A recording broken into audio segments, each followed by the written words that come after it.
CLion, a cross-platform IDE for C and C++. Download now. Yeah, I've had some students asking about how we should be using LLMs in our jobs, and I think some adults need to know as well. And I find it very useful for certain things. For example, how would you describe Go for beginners? Do this in haiku. Because I've been put onto the works version of GitHub Copilot. Oh, interestingly, I'm not a C++ programmer, which is why I've got to ask you what the hell const explorer is, because people keep talking about that and I don't know. So how would you describe Go to a beginner answer in haiku? While you're thinking about that, I want to introduce you to Dom's first law, that is typing ability is inversely proportional to the number of people watching. Clean and simple flow, Gophers build with speed and grace, no fuss, just logic. I couldn't have put it better myself. So Go was built at Google by a bunch of people who, Ken Thompson, I think, was involved. Ostensibly, the law is that it was done while they were waiting for C++ programs to compile. How true that is, I don't know. But it is designed to be a simple language. I was having a discussion with someone who's actually sat in the audience earlier this week about expressiveness in languages. I don't want my language to be particularly expressive. I want my language to be easy to understand, especially when I'm stood here on a Thursday having had very little sleep. So we're going to start from real beginnings. If I can actually get my machine to right-click.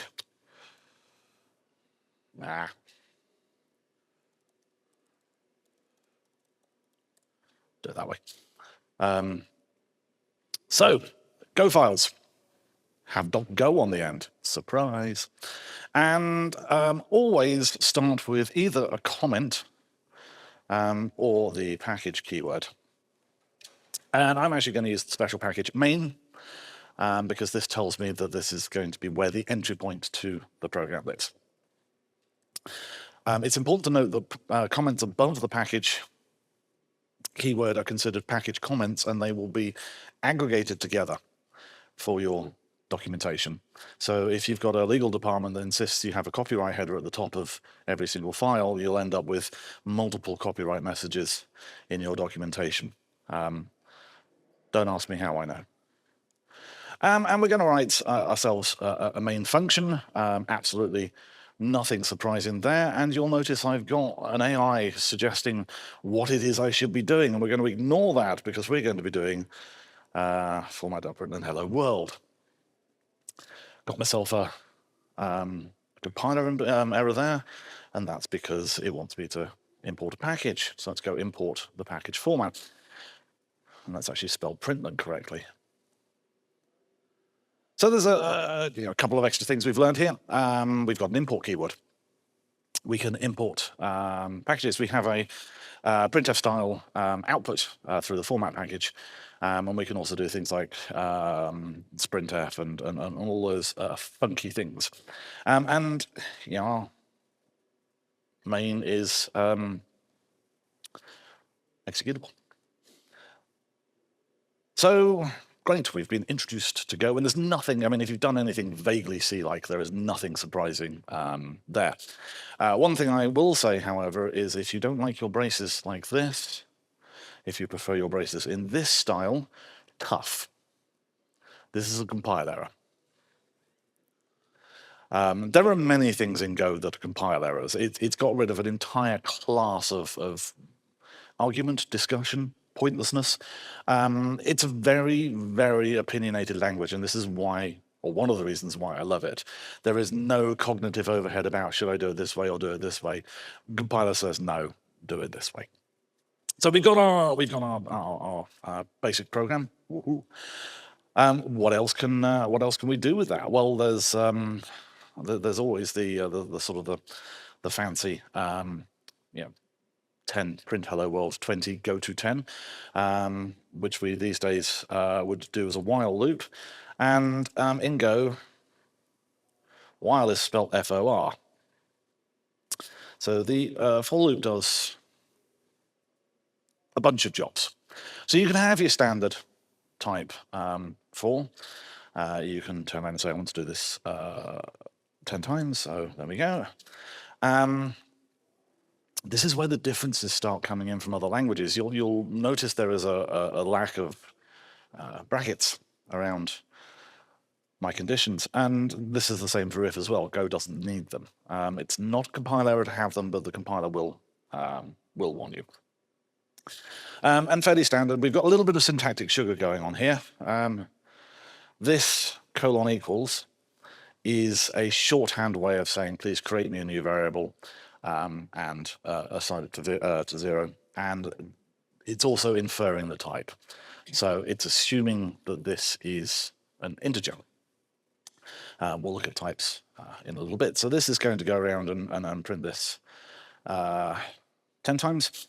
But effectively what happens here is something is being evaluated to some Boolean condition, and while that Boolean condition is true, we will continue the loop. So we could arguably just do for true. This is now an infinite loop. And it's given me a warning here because this is a redundant condition. We can just do that for, and that will go on forever. And we can put other sort of conditions in there. So we can loop while a particular variable is set to something or not set to something, and do lots of fun things with that. So what we're going to do next is we're going to ask it, here we go, write me fizz buzz. Let's see what, yes, that's exactly what I was hoping for.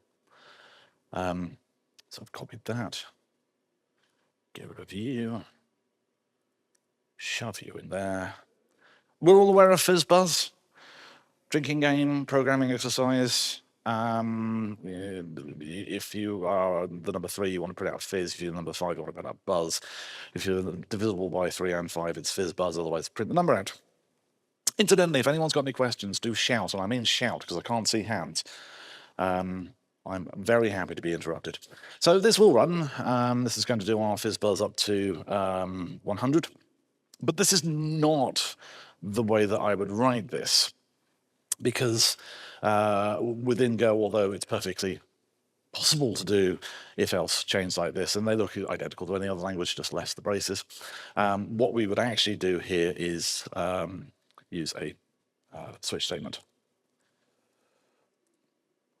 And it's already working out what I want. Great.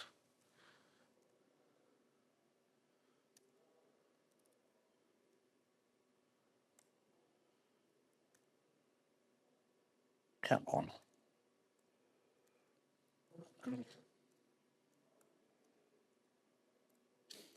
Now, it's interesting that the other thing that it's doing is it's using a built-in. So you'll notice in our earlier example, we had format.println, and now it's using println. Println is a built-in that I think has been deprecated, and has been deprecated for quite a while, so we shouldn't be using this. Always worth checking the output of your AI. So there, that's imported format for me, and then I can just go and yoink, copy that. Shove that in there, shove that in there, shove that in there, and hopefully when I run this exactly the same thing happens. Yes, it does. You'll notice the output's slightly different. I think println now goes to standard error, which is why it was red, as a kind of a hint that perhaps you shouldn't be using this anymore. And the reason why we want to use switch statements is just because they're easier to read and slightly easier to reason about. Now, when Go matches a statement, a case, it will no longer evaluate the rest of the switch. So we need to make sure that we're checking divisible by 3 and 5 first, because otherwise we will never get to that condition if we match them on a 3 or 5. But we can start doing some Other things. So we could abandon our fizzbuzz, and we could turn around and say, let's switch on I itself. So now it's going to be looking at the value of I, and I'm going to say case 1, 1, and we'll print out 1, and then case 2, and default.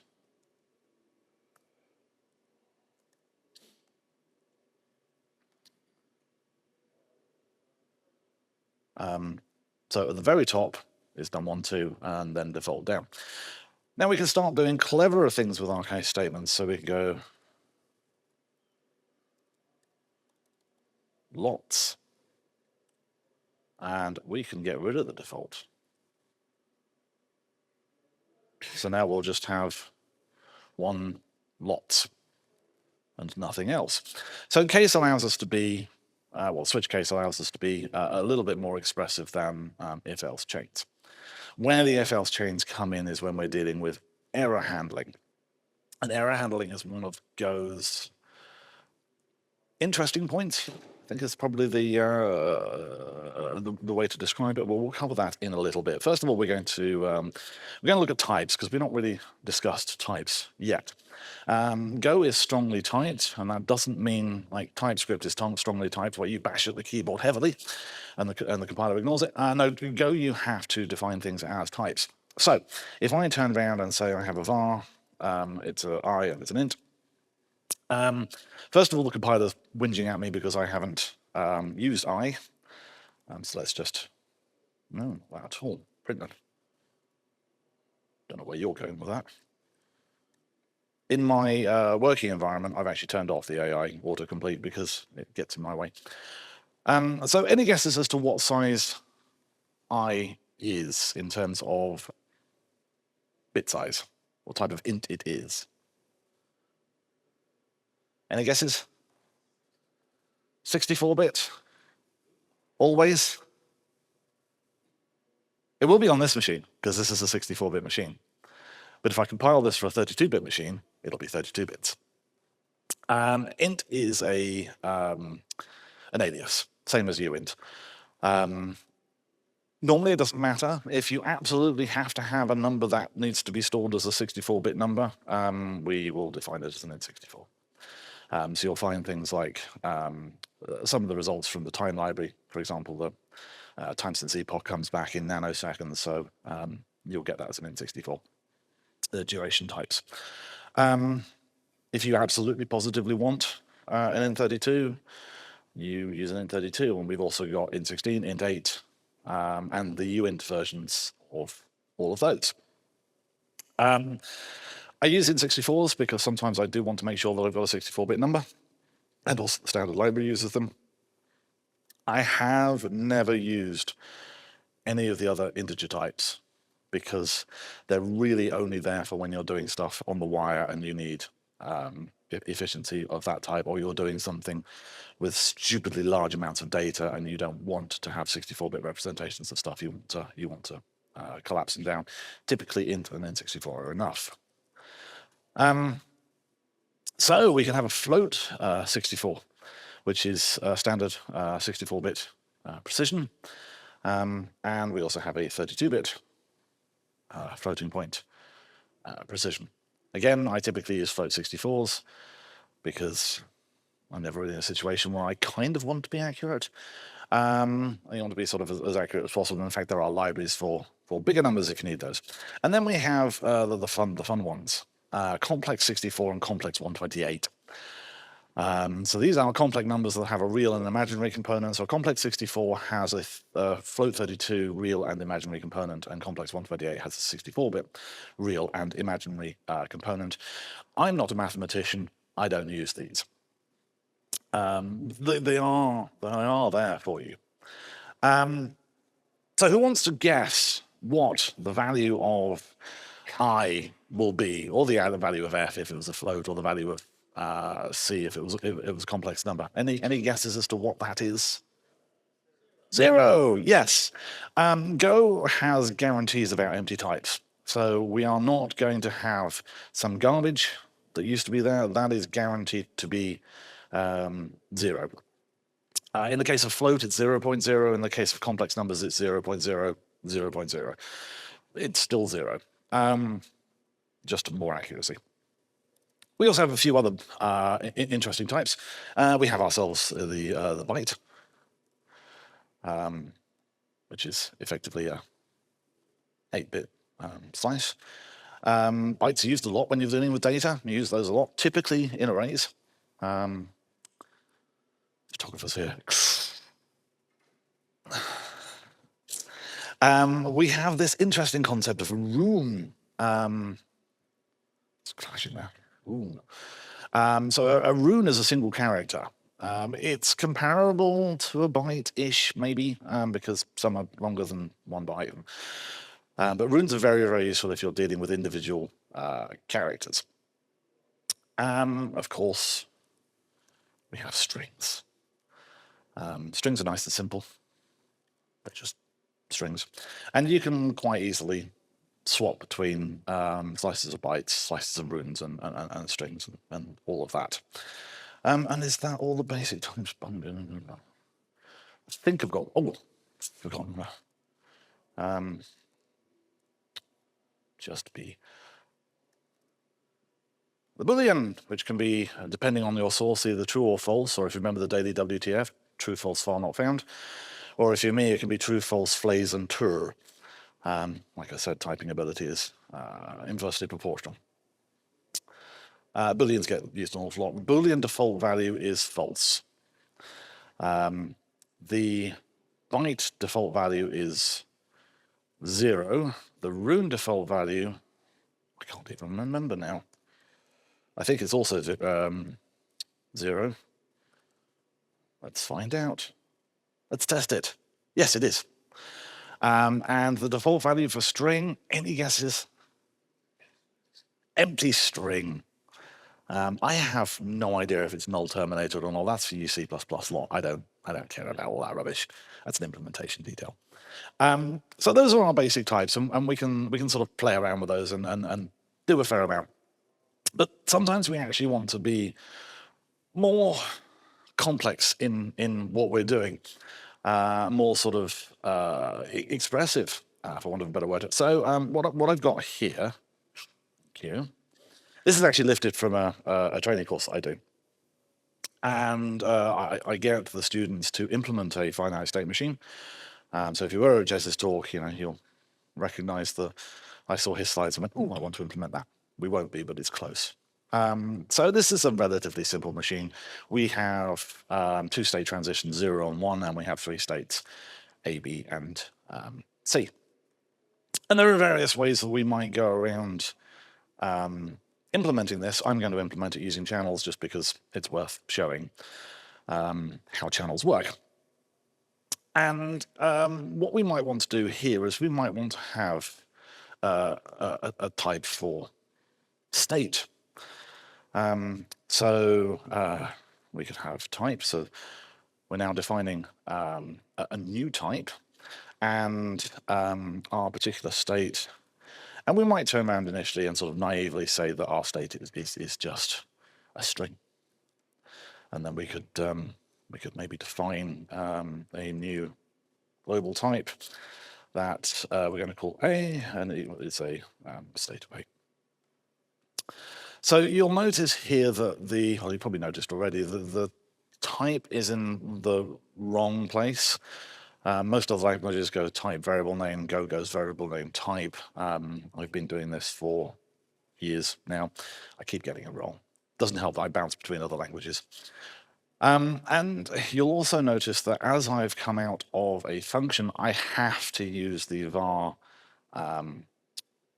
variable name type syntax. I can't use the colon equals. Colon equals can only be used in functions. I could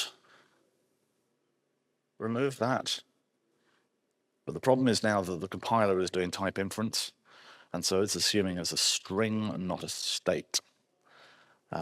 So let's put that back. And the reason why we might want to have our own string type is we might want to be able to hang new functions off that type. So what we'll see shortly is sort of C-type structs and very C-type semantics in how we add functions to those. So string is not expressive enough for us. We're actually going to use a struct. So we're going to want the name. We're going to want that, and we're going to. It's seen my code. I don't have the answer somewhere else. So here we've got a new struct that contains three components. So this is identical to C structs and or objects in other languages. So you'll notice I've got an asterisk in front of state for 0 and 1, and that's because this is a pointer. We do have pointers in Go. They are very simple. You don't have to worry about pointer arithmetic. You just need to sort of remember that a star either knows that there's going to be a pointer or that I'm dereferencing a pointer. So if I construct a state, if I was to do this, what do we think the value of A is going to be? What do we think everything's going to be set to? Empty string, null, close, close. Go doesn't have null. We have nil. And I'm sure there is a wonderfully deep semantic meaning of the difference between null and nil, and it's one less keystroke. And you have to remember to hit I, not Other than that, it's pretty much identical. So yes, pointers do default to nil, to an undefined state, ironically enough, with the state thing. So the other thing you'll notice is when I've printed this out that the Go has picked its standard formatting for printing out a struct, which is just to print the string values of its contents in between the braces. So the empty string has come out as the empty string, followed by a space, which is why we've got that weird kind of just space there. Okay, so we've got ourselves a type. Let's do something with this. Let's actually create ourselves some states. So let's have ourselves a B state and a C state. And let's give all of these names. Now, I don't have to name the parameters as they're being passed in. I could do this anonymously, like this.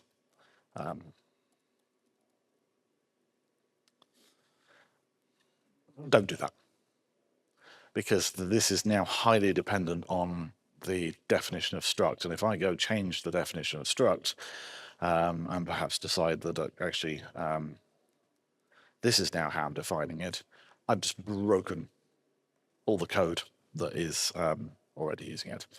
So always name your inputs. And also apparently it helps the LLMs. So what we could do here is we can also start passing pointers to, that's not going to work, is it? Questions? Yeah, didn't think so.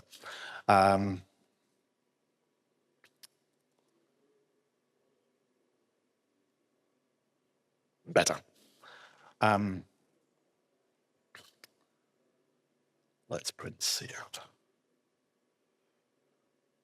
Even better. So we're now outputting our state C. And what we're getting there is 2 memory addresses. So I'm sure all of you know exactly what are those memory addresses and are happy that we've got our states wired up correctly. But just in case you can't see the contents of my memory with your bare eyes, we can actually make this better. We can turn around and we can say, we've got a function, and we are going to hang it off the state.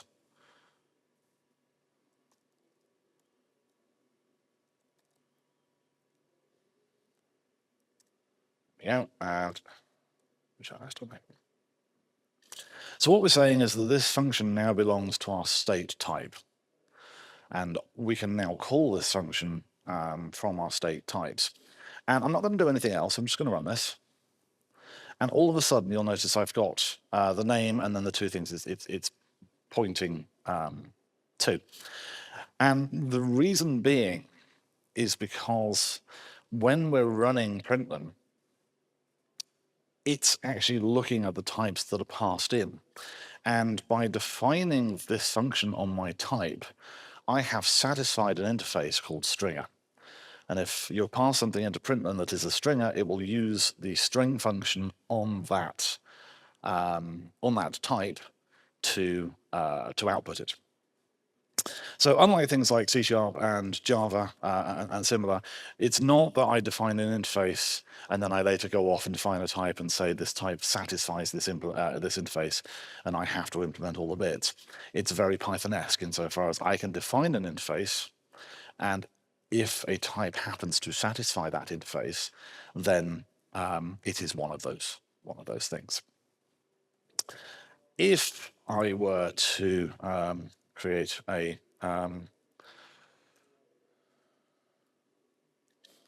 new function on there,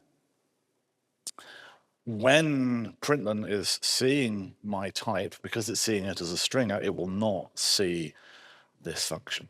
It will only see the functions that are defined on the string interface. And what have we got? Actually find the stringer interface. It'll be the strings, I guess.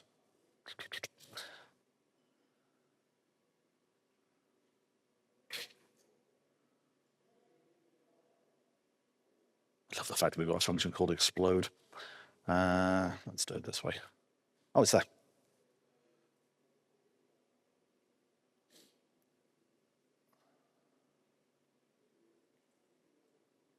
Now, I'm a great believer that we should actually have small files, much like Daisy said earlier, because we've got some tests for stringer, but stringer, I can't find where it is. Word stringer. Is it highlighted color? Possibly. Let's have a look. Ah, here we are. Now we're getting somewhere. That's a byte stringer. We don't want a byte stringer now. This is a stringer. Nope. I'm going to write my own. It's easy enough to do.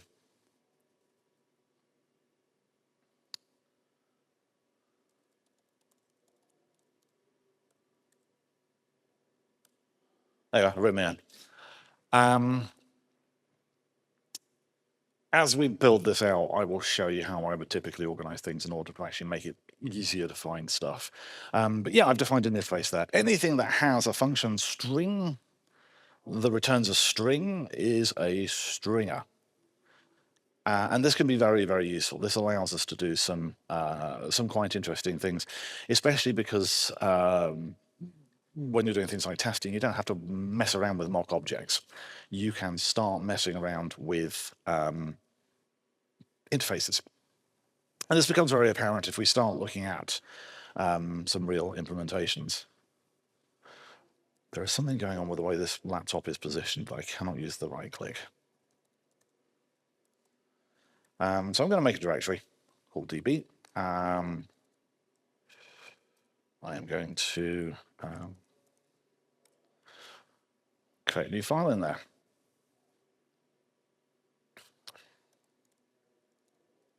Package db. And I'm actually going to put a dot comment in here. So if we're doing dot comments, I have no idea where I got that from. If we're doing dot comments, it's a double slash. Go does allow the slash star style comment as well for multi-line, but with comments is just double slash on each one. And we say package.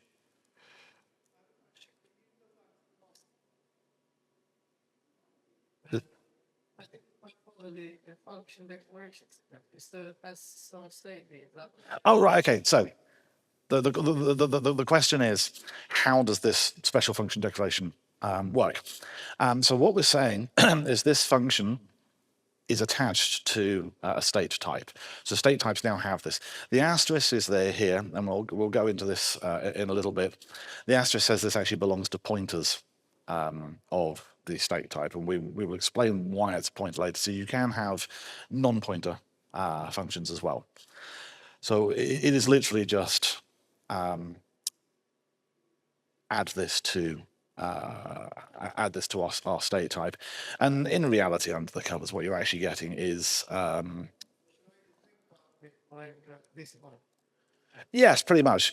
What you can think about it is it's actually syntactic sugar for this. But I don't have to keep passing in, and you can do dot on the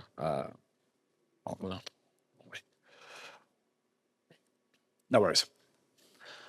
Right, doggo. This needs to be, but should be well formatted. So when you're describing packages, package name, and then what it does, contains the database access layer for the application. That's absolutely fine. And then we are going to have a actual, we'll call this database. And now we're going to start running into some problems, but we'll ignore that for now. So let's assume we have, oops, this is in package DB. Now, you do not have to have the same package name as the directory name that it's in. There are some occasions where it's fine to have a different, normally when you've got different versions. But typically you want to try and keep the package name and the directory name the same. You'll thank yourselves later, just because it becomes easier to navigate things. Also, you can only have one package per directory. Asterisk. We'll look at that in a bit when we're testing. So if I was to try and call this a different thing, if I was to try and call this DB2, it's a compile error because I've now got multiple packages in there. So here's our package DB, and we're going to have a type of database, and this is going to be a struct, and it will have stuff in there, and then we're going to have an idiomatic way of constructing things. So Go doesn't have constructors. There are two ways of constructing things. The first is to say make the empty version of the type usable, be that through lazy instantiation of various things, or just making sure that the zero values are all sensible and usable. The other way is to say have a new type name function. So it's not mandated that it be this name, but it is idiomatic. We are going to ignore the fact that this is whinging about me exporting a private function, but we will look at the fact that I've been alternating between lowercase and uppercase starting letters on my variables and my function names. Go's visibility of functions and types are based on the starting case of the term. If it's uppercase, it is public. If it is lowercase, it is package scope. Those are your two things. So this database is package scope. I cannot see it from my main package.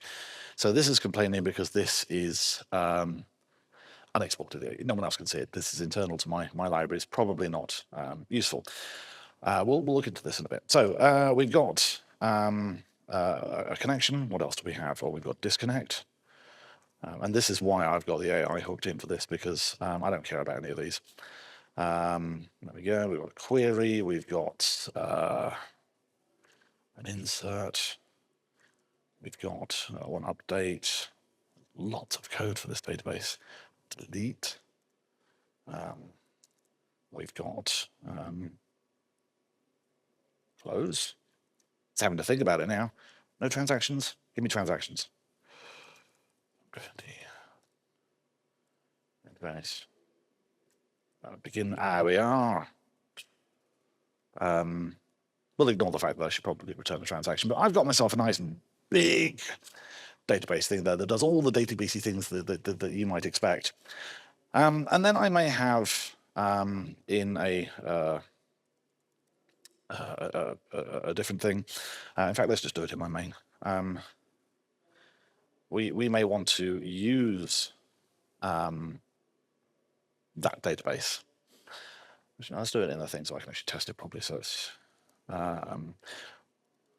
widget. Oh, God. Go into my widget. Give myself a document. Go in there. So we've got package.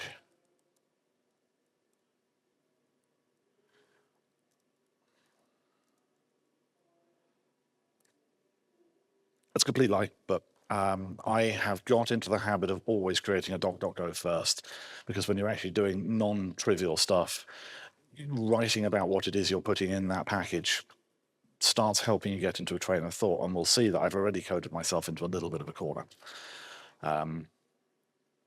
And let's touch the db.go, so the db widget that does stuff. This is package widget, and it's not a special file. It's an idiomatic name for your documentation file. So anything that is above this package line will be picked up by the documentation system, which spits out stuff like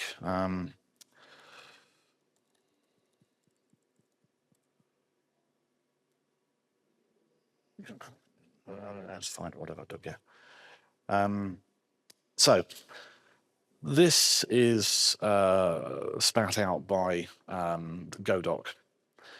It will build all of this under the index based on all of your functions on there, but this top bit comes from all the comments that are above the package keyword.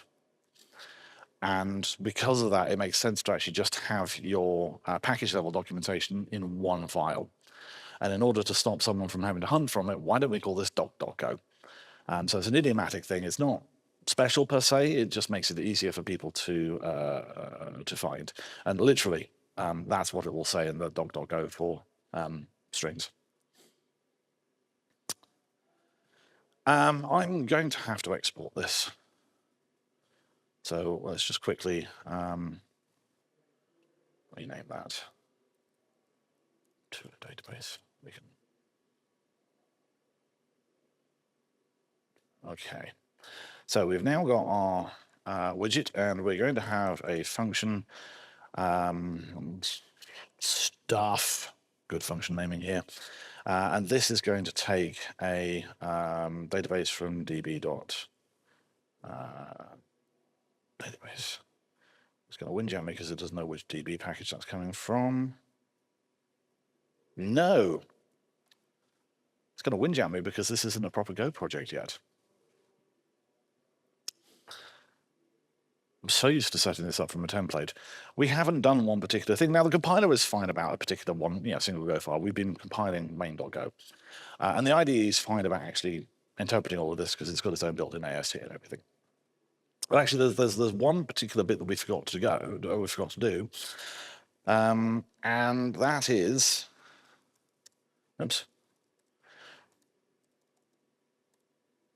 initialize our project. Tell Go that our project actually exists, so it knows how to reference various packages and stuff that we have internal to our project. So idiomatically, you would name it after where it is in source code control. So this is github.com Davis ACCU 2025. But your package name could be anything. So that will have created an error. I hear sniggering in the back.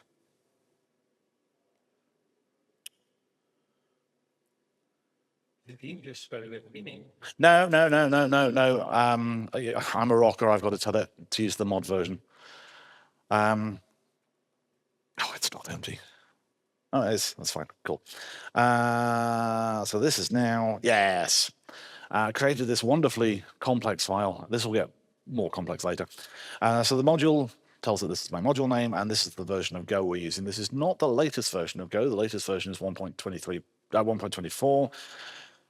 But you might ask me stuff about 1.24 and I haven't used it yet, so this way I can claim ignorance and go, I don't know, I've got it installed. Mainly stuff about crypto, I think. Anyway, so now, hopefully when I go back to widget, it should, there we go. And you'll notice the import has gone off and saying, get it from my module name and then the package name after it. So you can have local projects if you want and just say, you know, project name or whatever. If this was not in my module, if this was a different module, then we'll just go download it from whatever source code control repository you need it from. And there are some hoops you need to jump through if they're private, but provided you can access it via Git, it can access it, because it's all done by Git under the covers. So anyway, we have a database, and we want to do none of that. I want to run a query. That's all I want to do. I want to do db.query. Select star from users. Does that return anything? That returns a string and an error. There we go. I'm returning two things. Go can accept two things when you've returned it. You just turn around and you say that my S and my O are going to be assigned by the two things that are coming back. I'm using the colon equals because we need the syntactic sugar to say that S and O are new variables. And this is how we do error handling in Go. If not equal to nil, do something with it.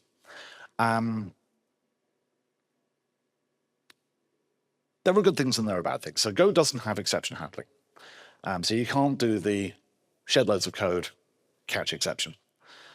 But then if you're doing that, you're not actually handling errors as they happen. You're kind of like, just run for a bit and I'll check to see if you messed up halfway through. Goes very explicit about how you handle your errors. You can't, unfortunately, do the JavaScript style if you've got to do if not equal to nil. And then you need to do something with it. So we could perhaps log dot and pass that through.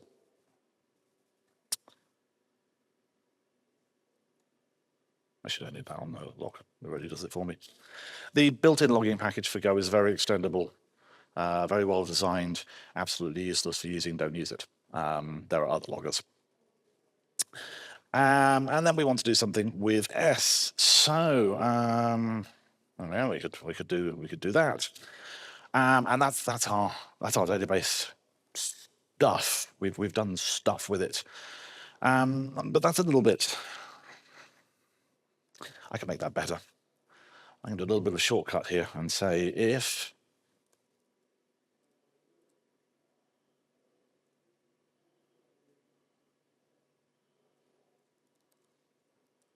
else, yeah.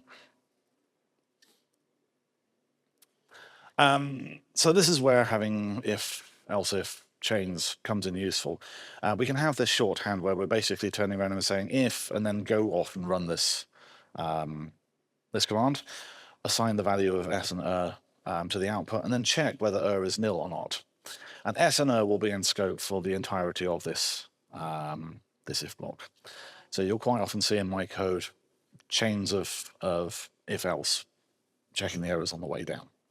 So rather than having line of code, line of code, line of code, catch, exception, and then deal with the things, deal with the errors as they happen.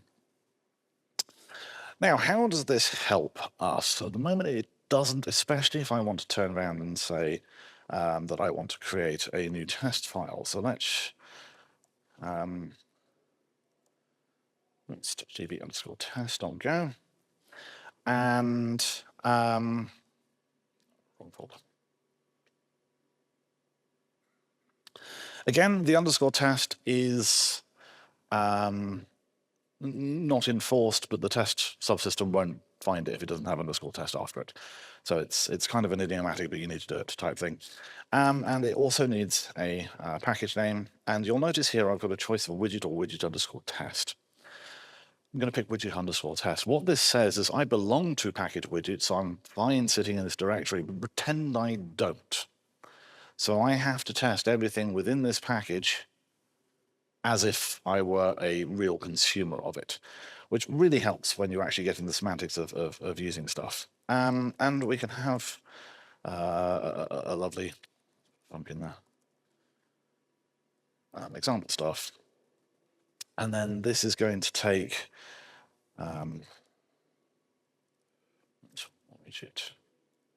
stuff, and now I need a database. But if I want to mock out a database, I've got all of those nasty functions that I need to. I don't want to implement all of those functions. I just want to query. I just want to do some querying. So what I can do is I can turn around here and say, actually,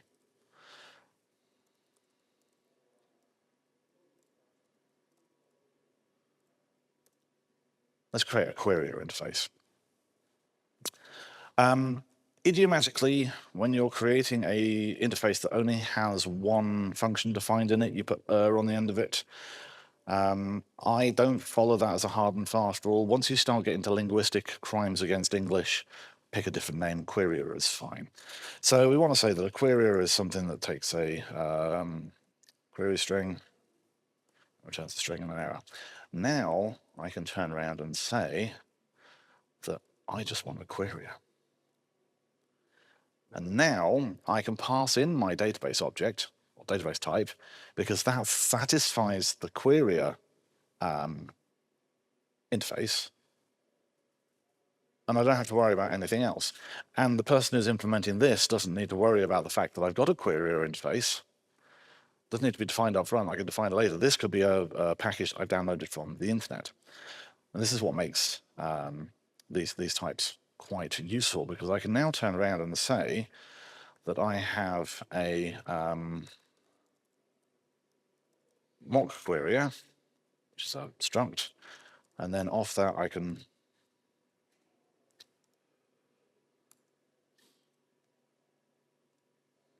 do this. And now I can do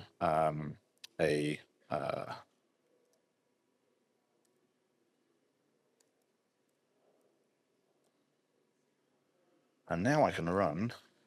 Why are you not having... Go has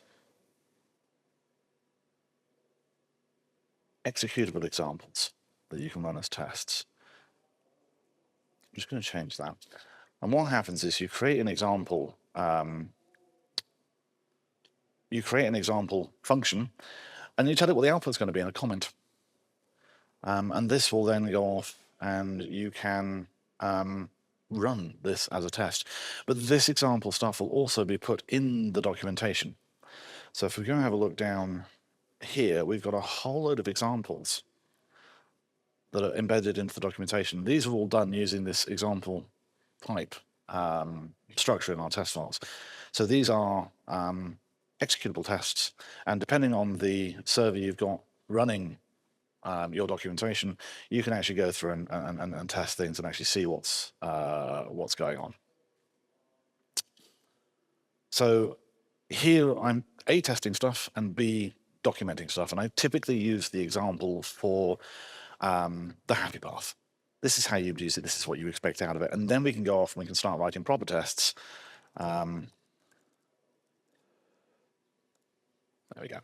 So proper tests starts with the word test and then whatever you're doing, and takes in a pointer to a testing t, and we can do things like t.run, and we can give it a name, and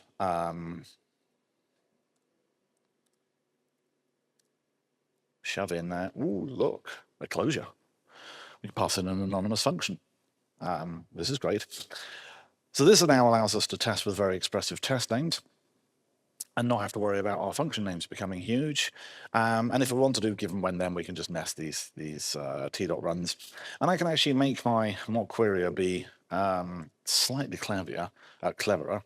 Insofar we can turn around and say that we've got results in there which are a string.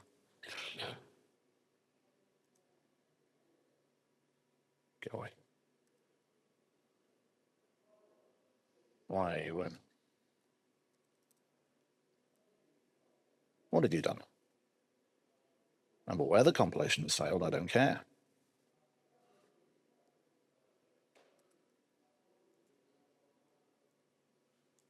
Okay, Don't know what's going on there.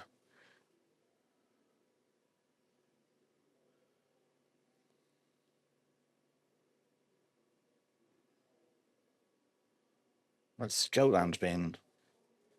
Go grab the JetBrains person. Ah, right, okay, I'm gonna.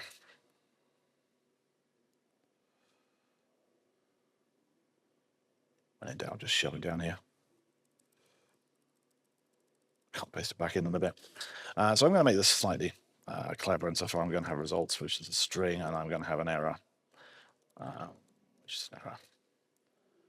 Will you let me take that and pop that back in where I was?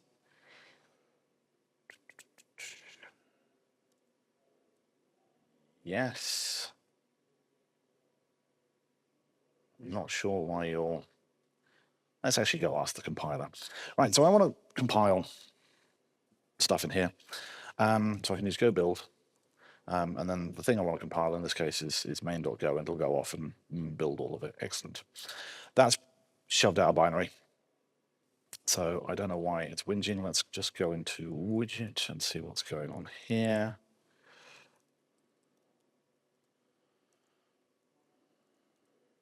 No, that's all fine. And now it seems to be happy. Programming. Okay, so, right. We are now able to turn around and say that here we want to have results of result. I don't care about error. That's going to be nil by default. And here I'm actually going to say if not equal to nil, turn the empty string, and then the error. Oops.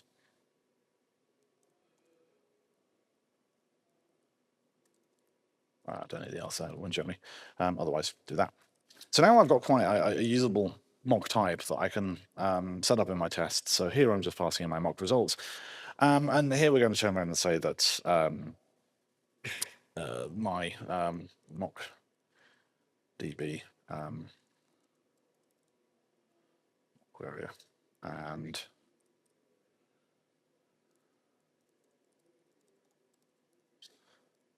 create new error from the errors package, mock error. There we go. And now I can pass that into my thing, and we can get the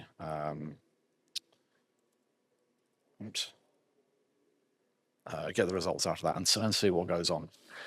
So the use of interfaces allows us to build nice composable units. And in fact, interfaces should be quite small, and you can compose interfaces together. So you have things like a reader, which just has a read function on it, and a writer, which just has a write function on it, and then a read writer, which is a reader and a writer. Because it turns out that we can actually nest these interfaces. So if I get a readings, that was good. There we go. We go off here. Here's our reader interface. Here's our writer interface. Here's our closer interface. Here's our seeker interface. Now we've got a read writer. Well, we can put in an anonymous interface in there, and that basically just says, grab all the stuff that reader has, grab all the stuff that writer has. So if for any reason reader were to expand as an interface, we would automatically pick them up. A read closer, it's got a read and a close. A writer closer, read write closer. You know, we're just composing these things with very, very simple types. And then you take the minimum interface that you need in order to do your stuff. So, we've looked at types, we've looked at interfaces, we've looked at testing. It's all been a bit... This is normally a 3-day course, so don't worry if I'm going quite fast. There's a reason for that. But what we are actually going to do is we're going to have a look at this finite state machine. And should we do the finite state machine? No, we'll do a Unix thing, actually, because someone mentioned pipes earlier. So let's get rid of widget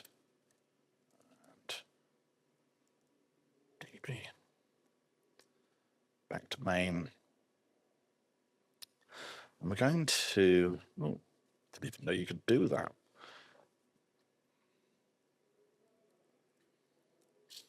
This lectern has a little lip.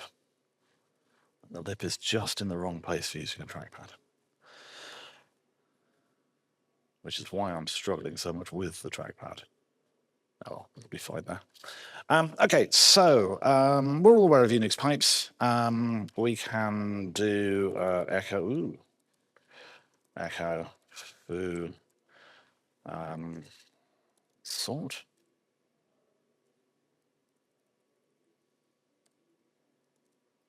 Oh, it's...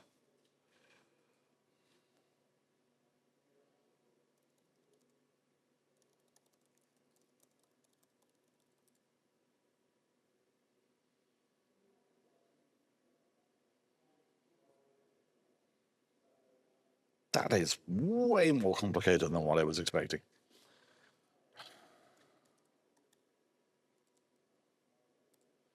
Let's do that.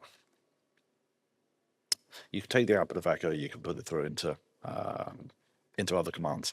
So this pipe is actually quite useful. And a while ago there was an argument, not an argument, an article about someone who was messing around on their laptop, and they took what was being done in this huge Hadoop cluster with bunches of other stuff doing, costing thousands of dollars to run, and managed to do it on the command line by just piping together a few basic Unix tools, and it all worked.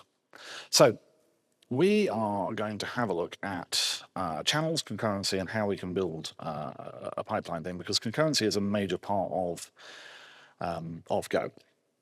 And one of the things that we can do is we can turn around and say we're going to have a type, and we're going to call this to upper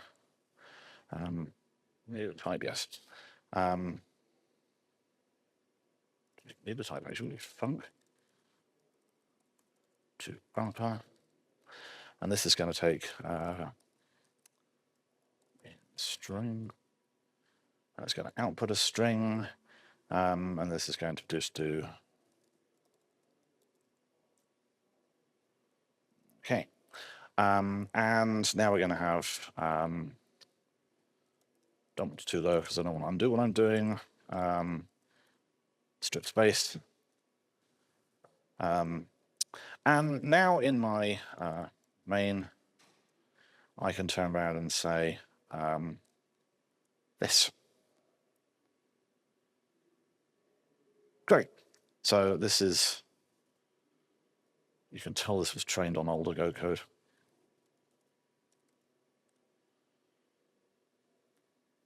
Happier.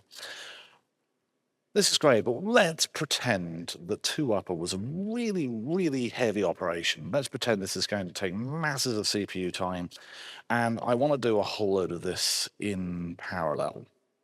So is there a way that we can actually make this work slightly better? Well, actually, there is. We can introduce this idea of channels. Channels is how Go communicates across Go routines across threads within the system.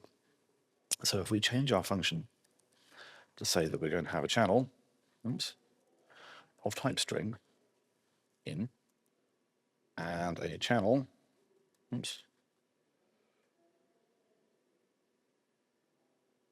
told you I've been doing this for years, still going the wrong way around. Now you can read from and write to channels. So I can turn around and say that the 2-upper is going to read from in, and it's going to write to out. I've got ligatures turned on, by the way, which is why we're getting the fancy symbols, but this is just a greater than under a dash. And then what we can do here is we can say that we want to do strings dot 2-upper.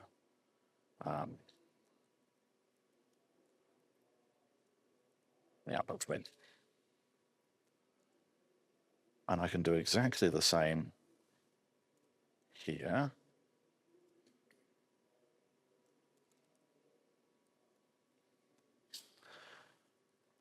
And now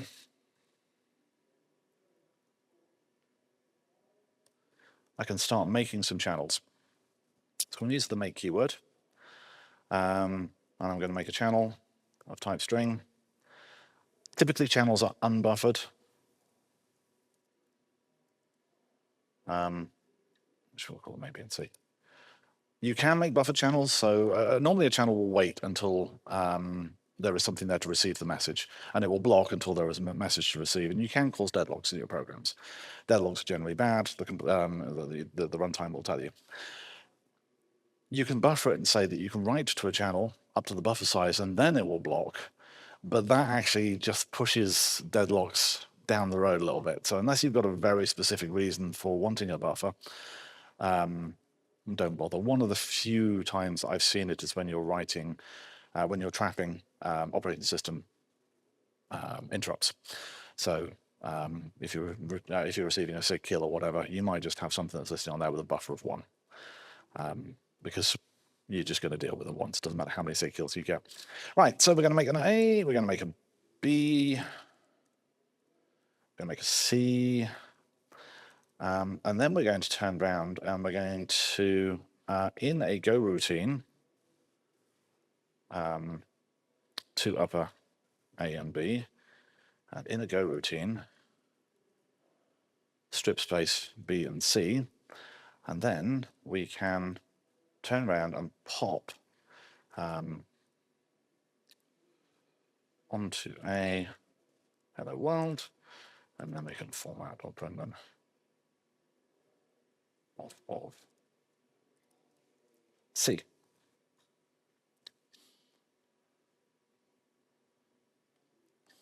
So what's happening here is we've made 3 channels.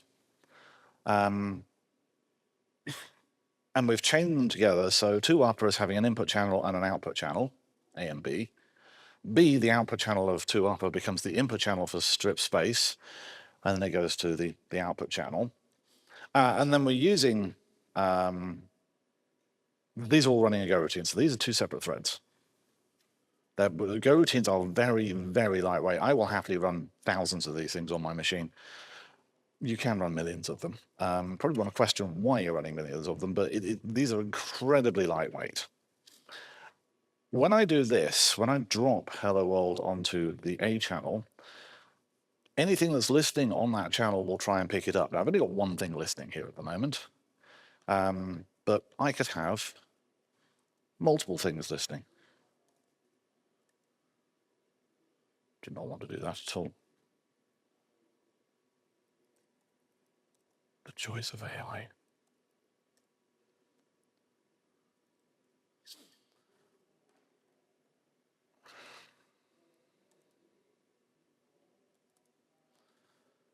So I've now got 3 things doing 2 upper. And then if I was to turn around and say this,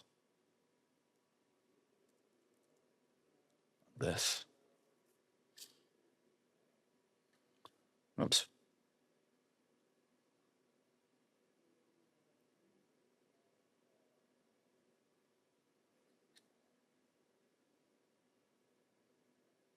Written 3 times to that. All 3 of those should pick it up. Right to B.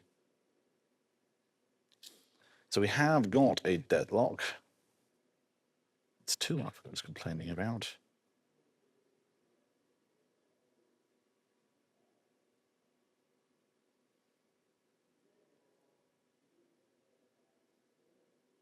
Interesting.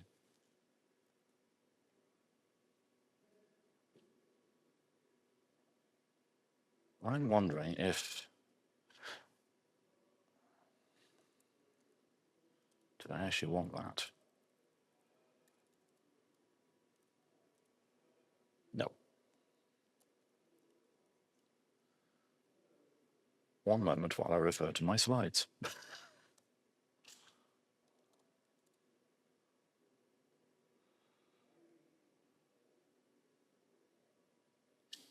And you will see the size of what I normally do in terms of dun, dun, dun, dun, dun. There we are, pipelines.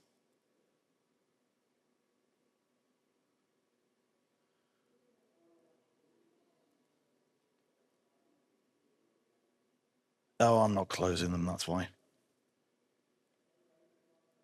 Okay.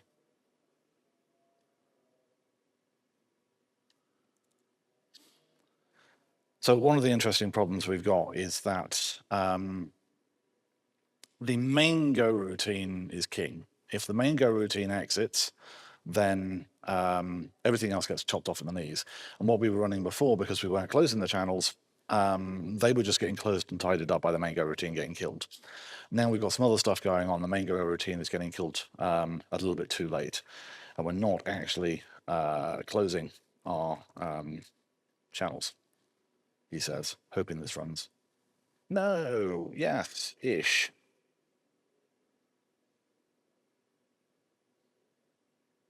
It'll be something that's reading off something else.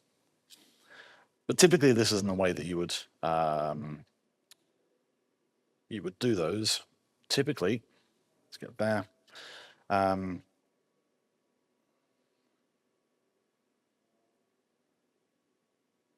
I have the loop? No, I make the students do it. I am, yeah, I am reading out. I'm just wondering if I'm.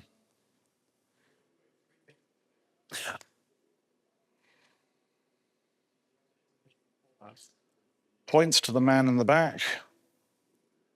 I only have one channel, one thing on B. And something's tried to write to B while B is being hit by two things at once. You are absolutely correct. No, you're not.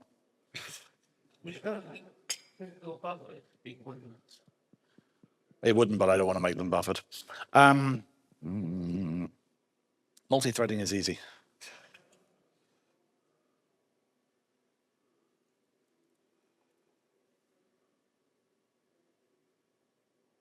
There you go.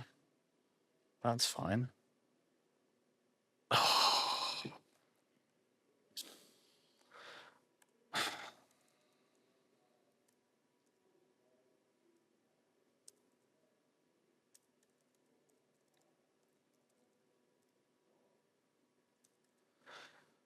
Right. If you're not an idiot, you have things continuing to listen on the channel rather than just giving up after they've done the first thing. God, I love live coding.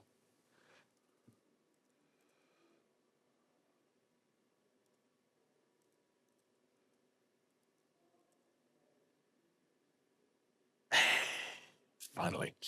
Now, it is non-deterministic as to which go routine will be picking up the two upper. It is deterministic the order that things are put in on a channel. You know, they'll be read off in the same order they're put in, but it's non-deterministic in the order you're putting them on if they're in different go routines. So just bear that in mind. And this basically allows us to do some quite interesting things.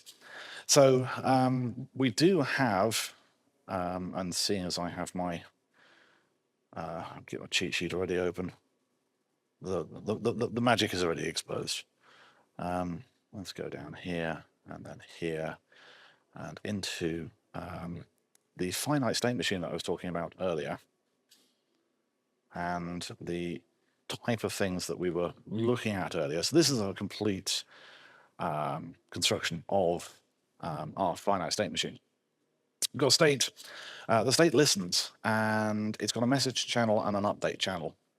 And it reads off the message channel and then sends something onto the update channel. And all it's doing is it's looking for a message of 0 or 1. And if it gets a message of 0, it sends out its 0th state. And if it gets a message of 1, it sends out its 1th state. The default, if you pass it rubbish, is to just stay the same state. Yes? Like, do you have a variable there instead of one? Like a match. Yes, but what you would have to do there is. So, oh, sorry. Yeah. So the thing is, can you bind variables there rather than? But what you would do there is you make it an anonymous switch, and then you would say if off there, and you would have to read the message off first. But yeah, so an anonymous switch, you just remove the condition at the top and then start sticking in your, the A equals B or what have you down there. I've got a test for this. I've got my example.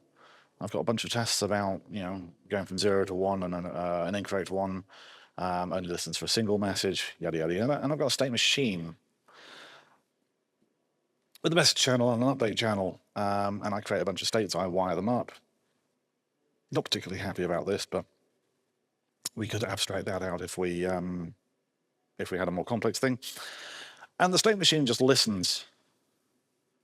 So the state listens on the message and update when the state machine starts, and it starts on the 8th state. And we have a send function, and that send function to the outside world does not look like it's multi-threaded at all. We just send a state.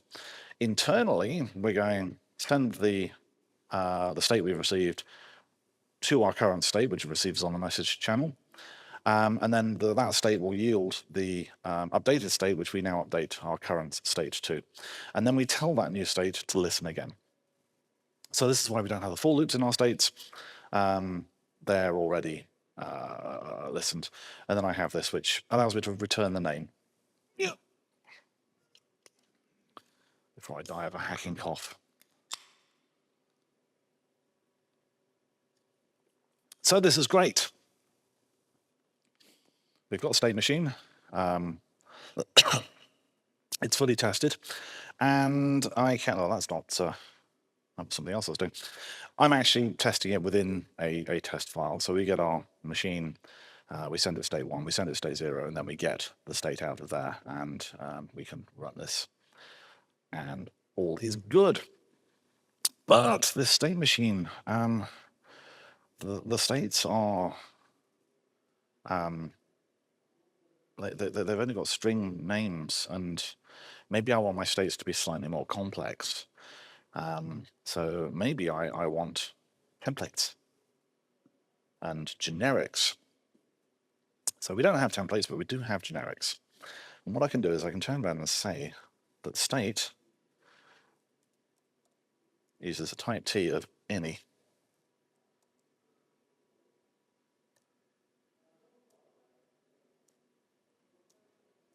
Now already we are going to see a limitation of the generics implementation.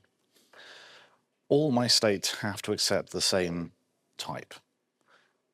I can't sort of have a state T that accepts a state V that accepts it. It doesn't work. You need to pick a different way of doing things. And I found 75% of the time with Go, if you're using generics, you probably don't need them. And there are better ways to solve it idiomatically. And that is why it was so resistant to getting generics in the first place. But there are times when it is incredibly useful to have generics, normally to do with slices and maps. So what we need to do here is we need to actually say that this is going to be of type T.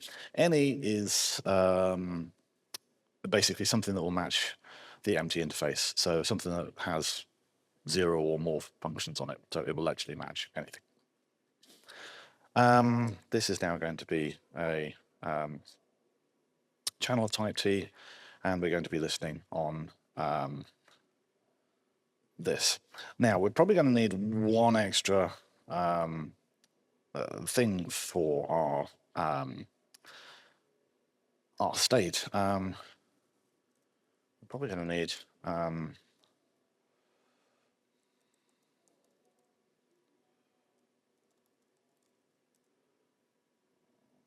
transitionable. And I cannot spell, so I have my spell checker turned on. Well, that looks like it's fine, so I'm going to say that to the dictionary. Have your spell checker on, because there are famous spelling mistakes on the internet. I'm looking at you, HTTP referrer. So we're going to turn around here, and we're going to have is 0. And is 1. So now, in fact, here we're going to take type T, which is a transitionable. So we are limiting the scope of what we can take, but we need to, because here we're going to say M comes off message, and this is going to, oops.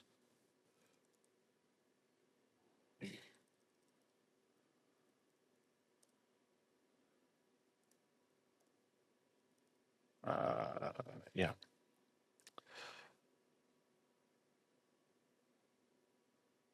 That should be a transitional.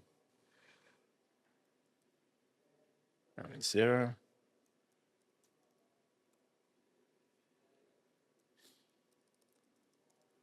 M is 1. There we go. So we've now made this generic. We're going to have to update our state machine. So our state machine is also going to have to be generic. So that's going to be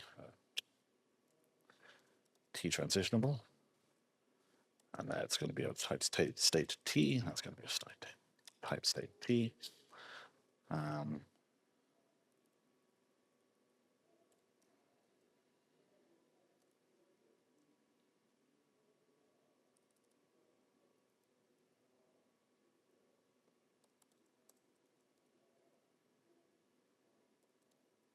Yeah. And these we need to be explicit about the fact that they're of type T. And we would probably need some function. Like I said, I was unhappy with how this is done. We'd probably need some way of accepting in a slice of states or a map of states and how they link together, a bunch of tuples, in order to wire them up. But for now, I'm just going to, can we cast them?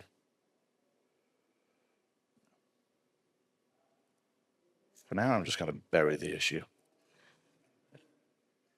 because I only have 10 minutes left. This is the state of type T. And this is a channel of type T. And here we want to return a machine of type T, slice of states of type T, and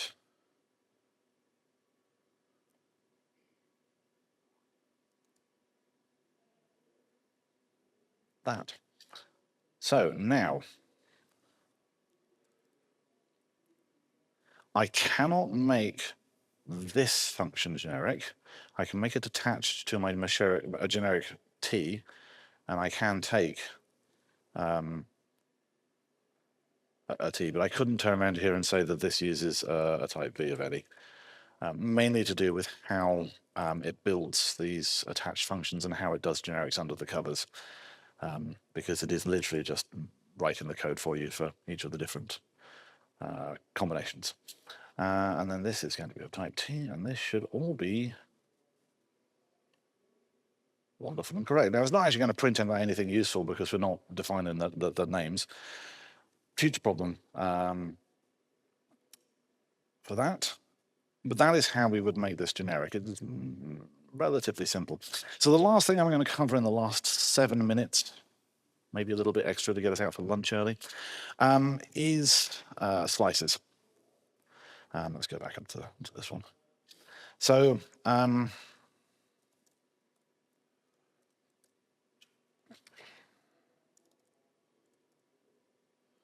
main, then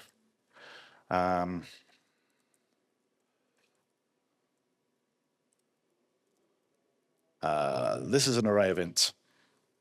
How big is it? 4. Well done.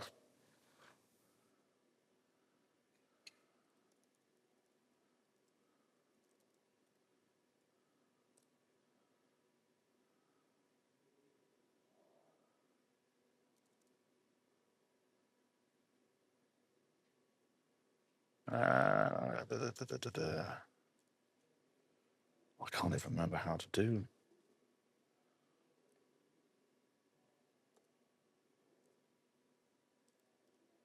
There we go. This is an array of ints. Now the compiler's clever here. I know you struggled with 4, and this is a bigger number. This is 5, but we can put the ... in and say to the compiler, please count it for us. This is an array of size 5. You cannot resize arrays in Go. This can be useful, but generally it's not. So what we prefer to say is this. This is a slice. Slices are different to arrays. Slices are resizable. They're backed by arrays, though. And if you are dealing with very large slices that you're going to be constantly appending to, you might want to turn around and actually give the compiler a little bit of a hint. So this is, it's whinging at me because it's an empty slice. This is an empty slice. It'll be backed by whatever size array is default. I can't remember. None of them will be initialized, and it will be empty. And literally under the covers, it's a pointer to an array, a capacity, and a size. So the size is its current size. The capacity is how big it actually is. If I start appending stuff, so append foo1, so when we append to arrays, we use the append built in. We do this, so I'm just appending 1. If I keep doing that billions of times, that's going to be quite inefficient. So what I can do is I can say, please make me a slice of int, and please make it yay big.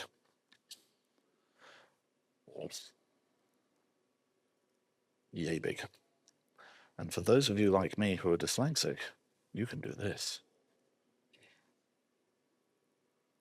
So now I know that is 1,000,000. So that'll go off and grab a large piece of memory for me.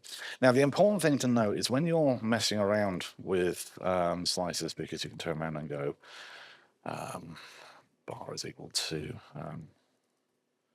1 to 4 of foo, for example.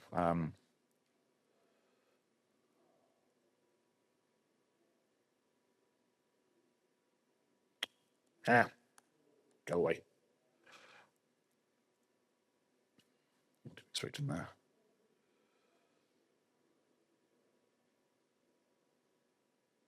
Nope, it's on the wrong side. Who want? So here we're turning around and we're saying make bar a new slice and use a subslice from foo. And we could turn around and say actually we just want the element at index 1 all the way up to the end, or we can say we want the element at index 0 up to 5, or we can say we want the whole slice. But you need to be careful when you're doing this to make sure that you've not got 2 slices that are pointing at the same backing array, because you can run into a problem where as you're messing around with one, you can update the other. So if you are copying slices, make sure you are copying them properly and not sort of just turning around and going, oh well, this is now a pointer to this. Do make subslices of them like this, otherwise you can tie yourself into knots. Anyway, I am out of time. If you would like a 3-day version of this and would like to give me huge amounts of money, I am perfectly happy to take it off you or your employers. Either way, suits me fine. But otherwise, feel free to grab me in the corridor and ask me various questions, or sit there and go, what the hell was he rabbiting on about for the past 90 minutes? But hopefully this has been useful. Thank you. Go forth and have, well, we've got 2 minutes. The invigilator says we can have questions. 2 minutes. Be quick. Thank you.